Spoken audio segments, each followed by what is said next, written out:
Dahil nga 2.5 taon na nagkawalay si Jano at saka yung asawa niya, may issue na kumakalat dito. Chalo! Chalo tuk-tuk chalay! Chalo!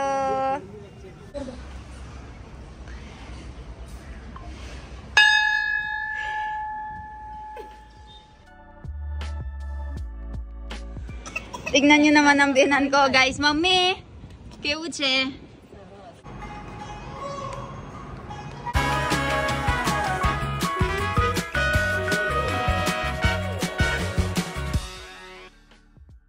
Good morning, guys. Ang energetic naman ng baby kong yan. Ivan! Ivan! Good morning! So, maagang nag-umpisa yung araw natin ngayon, guys. And nakakain na tayo ng breakfast. Nakapag-freshen up na tayo. And energetic na energetic ang baby Ivan ko. Because of the sunlight. So, ayan, ang gagawin natin ngayon ay magpa-production na tayo. Tignan nyo naman ito. Nasa Gondal na tayo. And usually, before, nagstay si Milan dito sa may hostel nila sa Gondal. And dito siya nag-aral. No, Milan? 9 to 12 years? Yes. Grade 9 to grade 12. So, tara, pasok tayo sa loob and magdasal na tayo. Si Mommy, Jano, and Papa, meron silang ibang dasal na ginawa. So, kaninang 7 o'clock pa sila. Kami naman alas 9 kasi kasama nga namin si baby Ivan. Hi, good morning, Ivan. Oh, tinuturo niya yun, no? Let's go.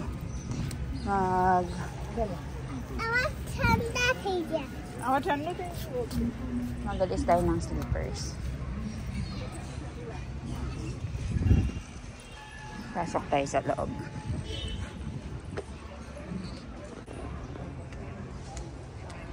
Ganda ng mga templo nila, no? Puti. Lang may karawash.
Guys, so ito yung mga Panginoon nila and they even put fan inside, oh, para daw hindi mainitan yung Panginoon nila. Why is it like that, Milan? We believe there is God there. There is God there, so you're even putting fan inside. May electric fan pa, oh. Ganda. Tignan nyo, oh, puting-puti. Ganda ng mga templo nila. So, ganito magdasal yung mga Hindu. Ikot-ikot sila dito.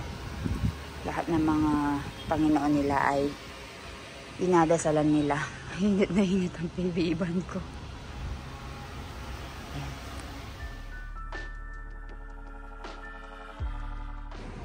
Guys, ang ganda ng view dito, guys. Oh. And Milan is saying something. Milan, what are you saying? So, you stayed here, right? So, papakita ko yung hostel sa inyo. This one. So they stop it already, the site. They close it, and they make new building behind the river. Ah, so there's another hostel behind the river. Bigger because it was very small. So living around 14, 15 sometimes. 14, 15 children in one room. Oh, that's too much. That's why they made it big. Okay pala.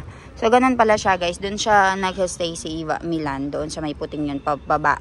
Ngayon, how much?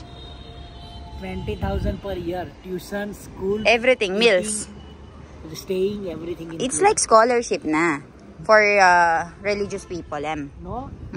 For the kids of the. Can stay as long as they have to just give exam. Okay. So ganun pala siya.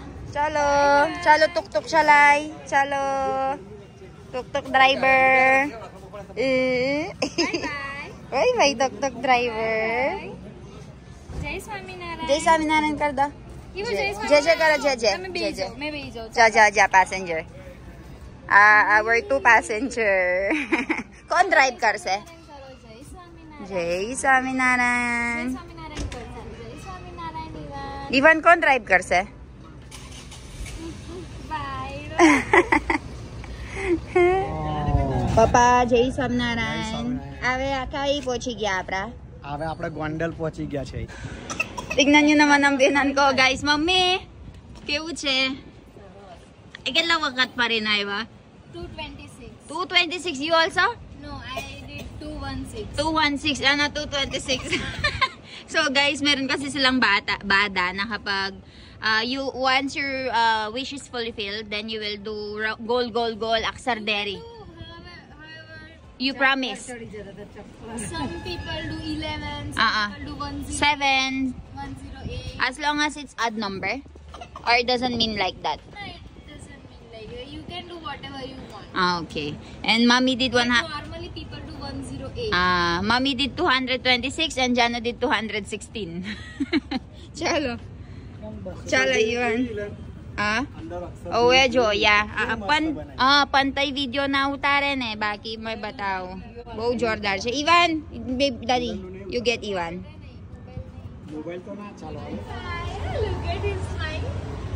Bye bye. Chalo Don. Tignan niyo, pinapag-practice yan ng daddy niya kung paano maglakad. Gusto niyang naglalakad talaga. Inalis niya yung tsinelas niya. Maraming nagtatanong kung bakit walang tsinelas si Baby Ivan ng socks. Kasi inaalis niya po. Hindi niya gusto. Gusto niya maging taong gubat. Ayo nga. So yung mga bata dito, nilalagyan nila ng kulay yung mga mata nila. And dito tayo kakain sa hotel na ito. Bibili tayo ng chichirya. And bibili tayo nito ng tawag dyan, panipuri. So, gusto ko ng panipuri, guys. Milan, lock the car. See? So, pwede kang kumain dito or pwede ka rin pumunta doon sa mga stand. Ayan, there's panipuri right over there. Papata, may sukas, oh. Panipuri. Nasto. બપોરે જમવાનું ના થાય. અને આપણા ડ્રાઇવિંગ કરે છે ને એટલે ના ફાવે. અલકુ નાસ્તો. મિલાન, તમે શું ખાવાનું? ચોરાફળી. આ કલની જોવો જ, કલની હોદ જ ચોલાફળી. અને મમ્મી અને ઈવાન. બહુ જ ગરમી લાગે છે. ચાલો લા. So, bibili si mami dito ng mani. કેટલા કીધો ભાવ? 40 na hariso. 40 rupees for 160 rupees for kilo. So mga nasa 120. Tapos bili tayo dito ng apple and mga prutas for Baby Ivan. 10 peso, 10 rupiah kali, mami. So bili tayo ng saging kay Baby Ivan. Tsaka apple. Apple na, mami. Ekhay siya apple.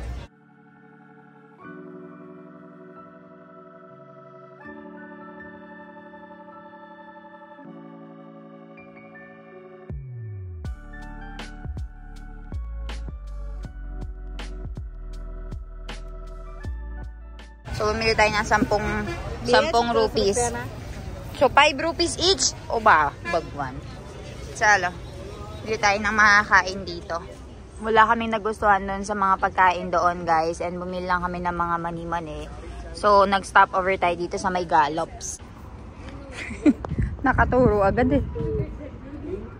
I want something. Let's go. Here. There's also T-pose. Let's go. Pasok tayo sa loob, guys. Tingnan natin. Gusto ko ng milk tea.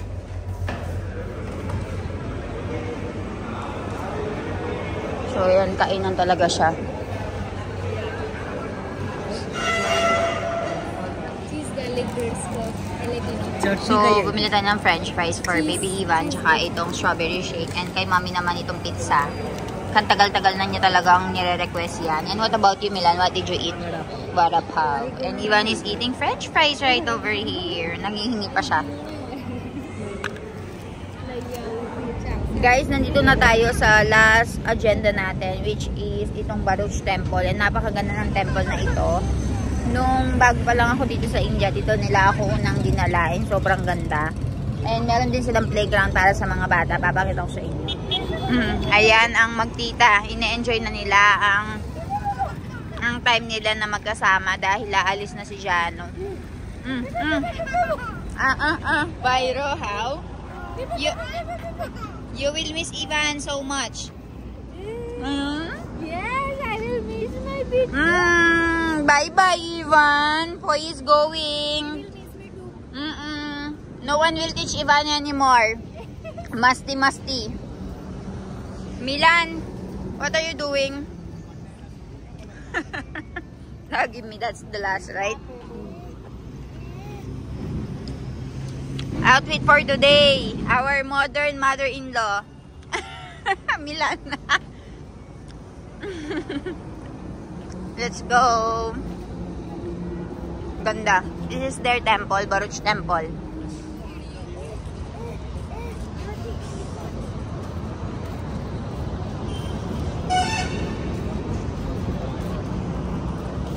Ganda, di ba?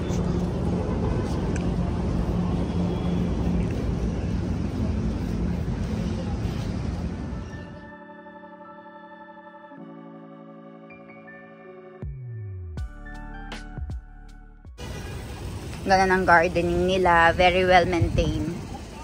So, nandito tayo ngayon sa Baruch Swaminarayan Temple or Mandir. Chalo.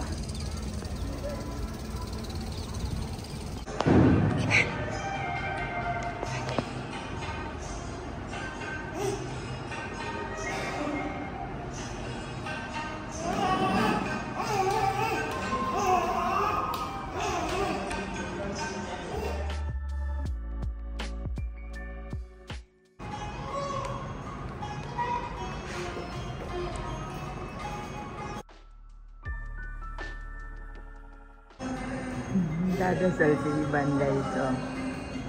Sumapalakpak.